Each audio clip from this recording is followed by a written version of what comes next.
As a species, we've gone through several eras, and as a species, I mean all humans. And each era was a certain period of time. We had a certain value in terms of how we thought about talent or people or work. And then we had a certain relationship with tools that helped us work. So the hunter-gatherer era, before all of our time, lasted millions of years. It was your strength and speed, and any tools you use, like hand tools, were for labor efficiency. The agricultural era lasted millenniums or thousands of years. It was your know-how and your stamina, and you used horses and things for labor augmentation, so it helped you do physical labor, but didn't necessarily replace physical labor.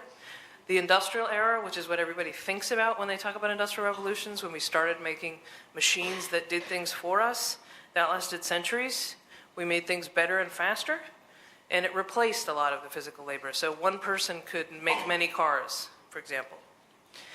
The information era, which is one that we're still in, but coming out of, has been decades long, and we've sort of been telling people to learn a skill and become an expert on something, and that's the best path for workers. And tools were cognitive reduction, so that meant like you would use Excel to run calculations for you because it did things faster for you and it wasn't as mentally straining. But now we're going into what's called the augmented era, and our talent's going to be valued by our ability to learn and adapt, and it's in some places going to replace and allow us to reach new heights. We're probably there in terms of between the information and the augmented era in terms of time, in terms of progress. But if you look at our models, our education systems, and the way our companies are organized, we're back at least one era, and we need to make that adjustment soon.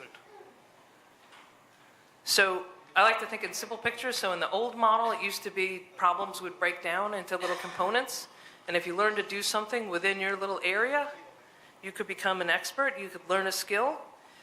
Like the new model looks more like this, and it's all about constant learning. So if you look at work or a job as a bundle of things, as a bunch of things you put in a bucket, and then you take those things out of the bucket, because this is one way of looking at how automation is going to change work. So any simple tasks you have can probably be done by automation. So if you ask your GPS to do something for you, or you ask your phone to recall a phone number for you, those are simple tasks that you've already sort of outsourced. If you have separate tasks that if you had one more person working for you, you'd have them do, I don't know how much of it is happening here in China, but it's happening a lot in the United States. We call it the atomization of work, so breaking work into little atoms. So you would give that work to somebody to do, digital work often, and they would do it for you separately from a job. And then certain types of expertise, like the example from IBM Watson earlier in the presentation, can allow us to reach new levels, like the artificial intelligence lawyer or the robotic newspaper reporter. And then the top two other things that I think go in the bucket of a job, which are often not given as much attention, is portable skills. So like your ability to communicate, your ability to collaborate, your ability to manage people. Some of those soft skills, very, very important now. And then the top skill is what we call learning agility. It's your ability to learn and adapt, learn new ways of doing things. You've all started using WeChat. You've quickly adapted to thinking about money as something you transfer in a chat program. If someone had told you that 10 years ago, you'd say they were crazy. But now you just do it. So you are learning and you are adapting. You're just going to have to continue to do it much more quickly.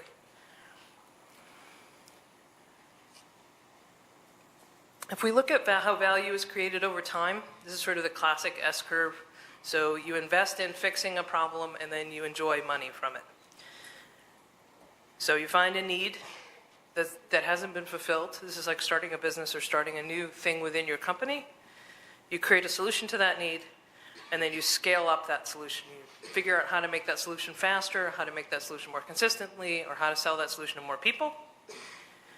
Most people think that big companies, when the solution scales up, is where all the jobs are. There are a lot of jobs there, but that's not where the jobs are created. Companies that are 5 years and younger create all the net new jobs. Companies older than that will hire a lot of people, but they let people go faster than they hire people, at least in the US and in some other developed countries. So the skills that you need over on the scale side are analytics, risk, operations, actually a lot of things that can be replaced by automation. The skills that you need in the early phase of a company are creativity, adaptability, communication, collaboration. Those are skills we need to make as a priority in our education systems and on our workers. The additional challenge is things are changing so much more quickly, we don't have as much time. So we need to learn how to find new needs, create new value much more quickly. So those skills that you need on the front end, you need even more of those. These numbers next I have for the US, I do believe that it's a global phenomenon. So if you look at that yellow line, that is even. That's no new jobs, no lost jobs. And this goes back to the 1960s in the US. So companies that are older than 11 years will add some jobs, but they'll lose some jobs. When there's a recession, they will shed a lot of their workers. Companies that are 6 to 10 years will stay closer to the line, they'll stay about the same. They'll shed some people, they'll add some people. Companies that are 5 years and younger are the ones that are adding all the people with all the new skills, creating the new value. That has to be our focus. So, in summary of this section, automation is quickly rising, and it's going to impact potentially 77% of the work in China. That should get your attention. It's got my attention, certainly. Automation is replacing physical and knowledge workers. New skills are needed, particularly creativity and uniquely human skills, things the robots can't do. And again, learning and adapting will be our most important skill. Now, if we look at who works, we're doing a good job as a species, again, as all humans in the globe, because we've really reduced global poverty. In all of our lifetimes, we've done a tremendous job decreasing global poverty. We've also done a tremendous job increasing our literacy rates. More people can read and write and have some level of education. We have also, even though the internet is relatively new, we've spread it around the globe relatively quickly, getting more people connected.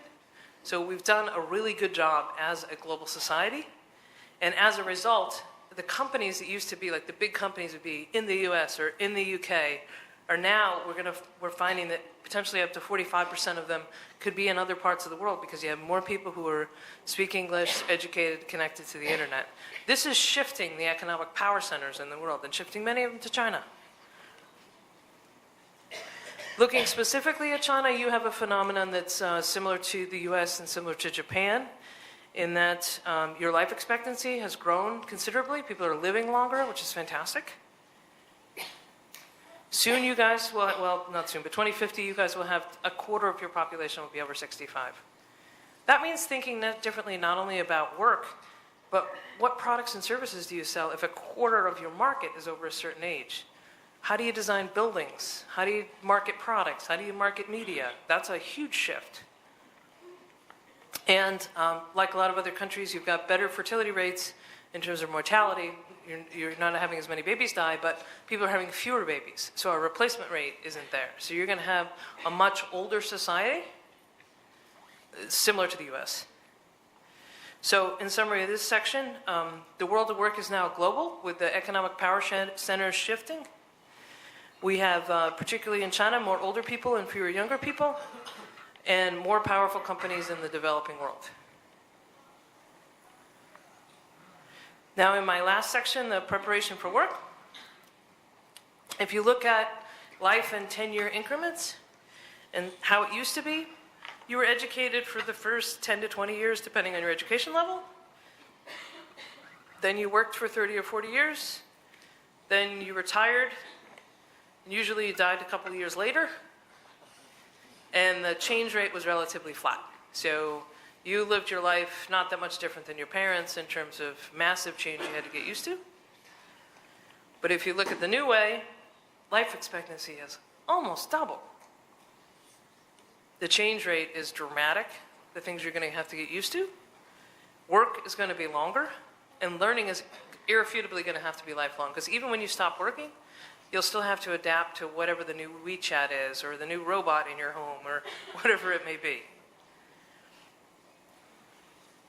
So if you have a worker and a manager, right now what people tend to do is say, okay, what's the job I have right now that I have to fill? What must the worker know in order to do this job? So we look at their experience, their expertise, and their skills. That works, as long as nothing changes. So there's a concept from an author called, his name is Simon Sinek, and he wrote a book called Start With Why.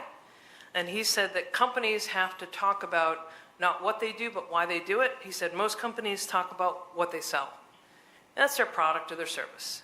Every company can tell you what they sell. They can tell you what their product or their service is, 100%. Some companies can tell you the process they use, like why they're special. Maybe 50, 70% of people could do that. Why the companies exist, its purpose, its mission, is kind of a new idea for a lot of people. Some companies are very clear about their culture and their mission.